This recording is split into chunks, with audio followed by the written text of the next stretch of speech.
Olympic season, especially such a tournament like World Cup, I mean, the preparation is already done.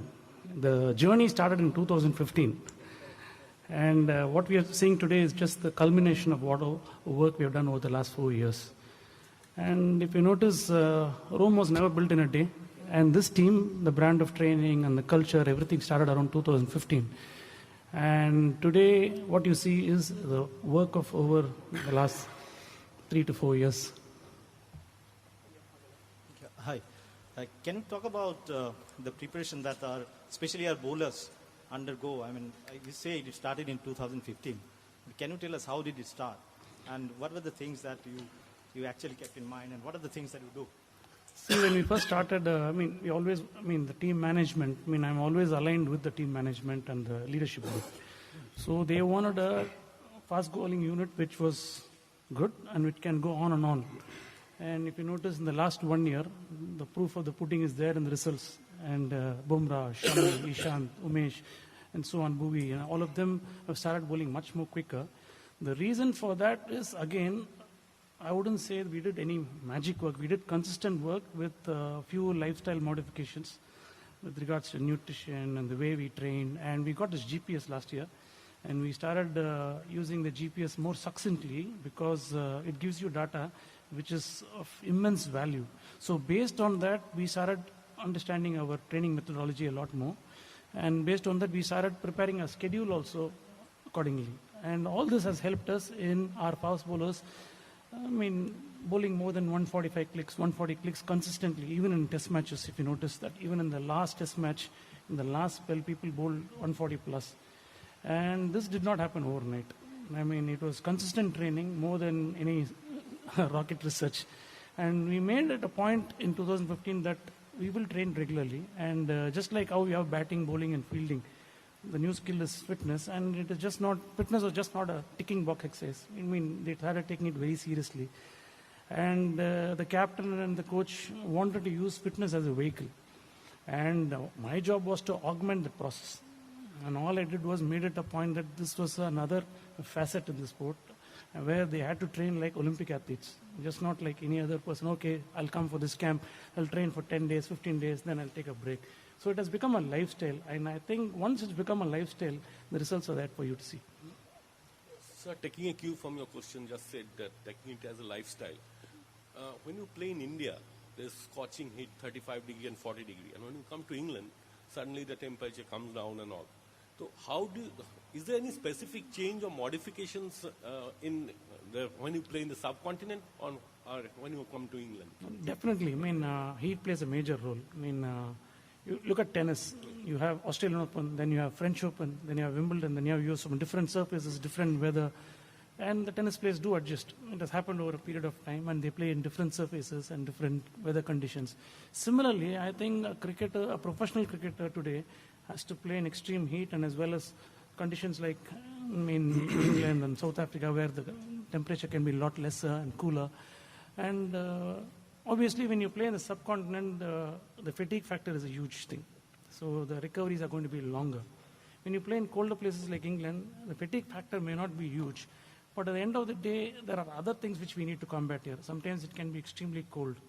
So we need to combat. So a longer warm-up routines and other specific things which will again suit the need of the hour. Just wanted to ask you, when you mentioned about consistent work and lifestyle modification. Now for a layman, could you give an example or two to explain it to the reader? What kind of lifestyle modifications are we talking about? General things. Again, a simple thing we try to educate them about the circadian rhythm. The human body has a particular sort of a sleep-wake cycle. And what happens is during IPL, whether we like it or not, the boys take a beating. Whether we like it or not. Actually, I would always say that this World Cup preparation was very critical with an IPL sort of preceding it. So we used to talk jokingly that, the IPL is actually the Mount Everest. And then we come to base camp and then we need Kilimanjaro here. So what happens is during IPL, invariably the boys start sleeping very late, 2 o'clock, 3 o'clock. To get them back to sleeping early and get back to training regime was a sort of a challenge. And we had only 8 days to come here. And since these boys have done it over the last 4 years, they quickly understand the value of sleep-wake cycle, a good nutrition program, supplements, training, strength work, conditioning, warm-ups. I mean, I can go on and on till the cows come back home.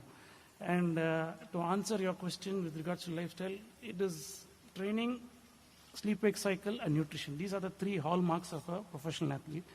And I think there is a huge buy-in for this with this Indian team, and things are there to see now. I mean, as soon as you get onto the field, everybody is down and running. I mean, it's not a school team where they all do a typical army drill type of things. They all do their own personal stuff. They all know their bodies very well, and it is very, very unique. I mean, I always use this line, we all look differently from the outside, but we all function very differently from the inside. So one man's food can be another man's poison. You cannot paint everything with the same brush. Yeah. Just speaking of food, what are the kind of dietary, not restrictions, but protocols that you follow? And is it different for different sets of people, such as fast bowlers, such as batsmen? Is it? Not really, but actually what we did is we introduced something called as a DEXA scan some years back. So the DEXA scan, as you all know, it is generally used for bone density. So what we started using a DEXA scan is to ascertain the fat percentage. The moment you have a number in your hand and it says, okay, I have 20, 30 or 10 or 12, there's a sort of a healthy competition among the team. So what are the ways you can bring down a fat percentage? One is with healthy eating habits. So everybody took that like fish to water. Everybody started eating better. And once they started eating better, they all lost the fat and they all started moving well. And then we have a record with the injuries. We have the least number of injuries with regards to the last 3 or 4 years. I mean, I think Patrick Farad can throw more light on that. And the number of days of cricket we play is a maximum. I think we almost double the cricket of other countries. And what has happened is these boys are all very, very keen on eating the right stuff now. So it is not like, again, like for example, vegetarians have one sort of a plan, non-vegetarians have another plan. What has happened is, to cut a long story short, they've cut on the junk big time. And this team is as good as athletic team. I mean, if you look at this team, habits and lifestyle have improved tremendously. I mean, there must be an odd here and there. They must indulge. I mean, what is life without indulging? But what I can say is they've cut out the crap completely. And they are all very aware of it. I mean, I don't need to tell them anything. They are aware themselves. All I've done is we did a DEXA scan and then subsequently we did a DNA test. That gives you exactly what sort of a person, whether you're a power-oriented person or endurance-oriented person, whether you're gluten intolerant or lactose intolerant. So they are all aware.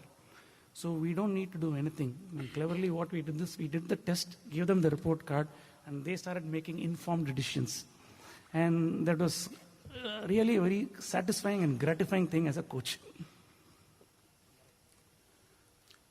Mohammad Shami had a history of injuries, and he has been quite fit last few months. 1 year. Yeah. So what kind of a challenge was his case? I think the challenge was, I would say, he failing the fitness test was a blessing in disguise. And I think after that, he was a changed man. He was so determined. And I think he's also blessed with some amazing gene. We all talk about intermittent fasting. And Mohammad Shami does intermittent fasting inadvertently. He doesn't even know what it is. But he does it on his own. And I think his distribution, I mean, we have done his fat percentage over 3 years. It's exactly the same. He's a piece of work. The best part is, I mean, he has changed the entire training regime. I mean, now I think training is part of his lifestyle, which never used to be the case before. I mean, everything has changed over the last 3-4 years, and he wasn't the last person to get onto the bus, but after that, a little bit of personal setbacks and failing the fitness test, I think he's a changed man. I mean, this is 2.0 version of Mohammad Shami. So you touched upon the IPL preceding the World Cup and the challenge of, maintaining that training schedule. How difficult it is to not to overdo things, just because you are coming off IPL. It is different training methods you have to adapt and all that. So how did you schedule that? Absolutely agree with that. During IPL, we don't have any control. I mean, the players are on the mercy of their franchisees, and they have a role to play there. And it is only fair that they play the role with aplomb. And what we have done is we have given them follow-ups, and most of them do their follow-ups. I think the buy-in has come in some years back, so I don't think I need to insist or reiterate anything anymore. And agreed, IPL is a very grueling tournament, but those are all not in our control. So what we decided is, okay, let's try to control things which we can. And the boys have definitely done the follow-ups.